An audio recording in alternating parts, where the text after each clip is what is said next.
Hi STAR students, I'm so excited to be back with you again today. Today we're going to complete lesson 2. We're going to continue our work focusing on handwriting, but today we're going to be practicing our lowercase letters. Let's get started. So we're back with lesson 2. We are still practicing our handwriting, but we're going to be focusing on lowercase letters.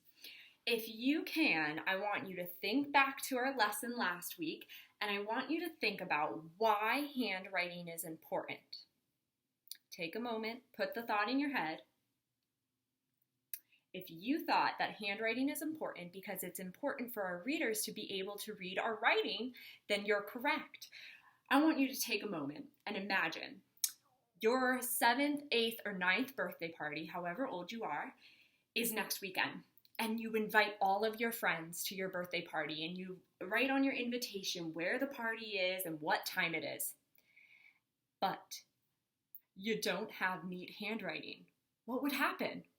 No one would know where your party is. No one would know when your party is.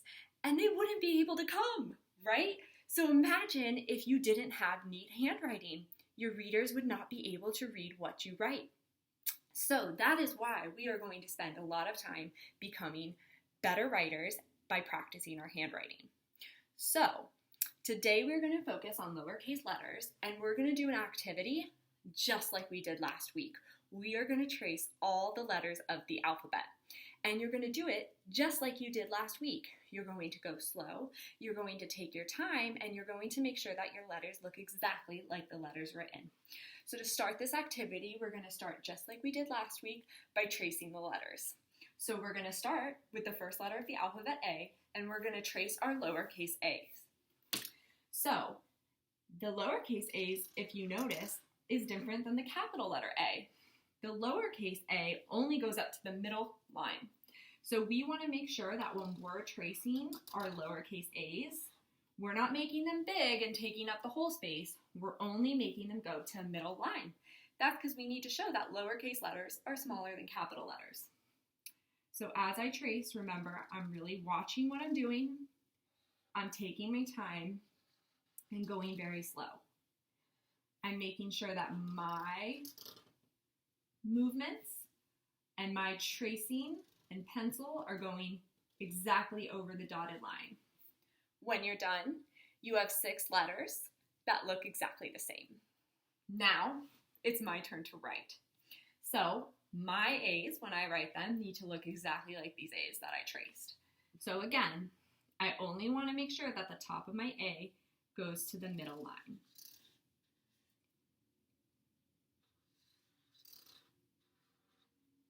Taking my time, double checking my work to make sure they're neat, making sure that they look like the A's above. And that's 4, finishing up 5, and my last one, 6. Don't forget, if you make a mistake, that's what pencils are for. If you have an eraser, erase your work and just try drawing it again. Okay, now I'm going to move on to the letter B. So the same thing, remember, you want to go nice and slow when you trace, making sure to pay attention to where the letter starts. I start at the top. B goes all the way to the top. It has it starts with a stick, and then you make your circle only to the middle line. And I'm going to keep going slow, tracing the dotted lines.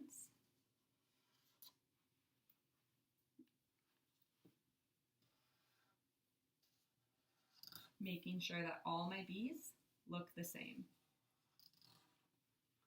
Now, I will tell you that as I go through this, I'm feeling the urge to speed up a little bit, move a little quicker, but this is supposed to be a slow process and you're supposed to take your time. So don't rush anything and make sure your handwriting looks very neat. So my first B, okay, the second B, really paying attention to where the B sits on the line. Nice and slow. Ooh, that B, not so good. I don't know if you can see it from the camera, but it goes a little bit to the left.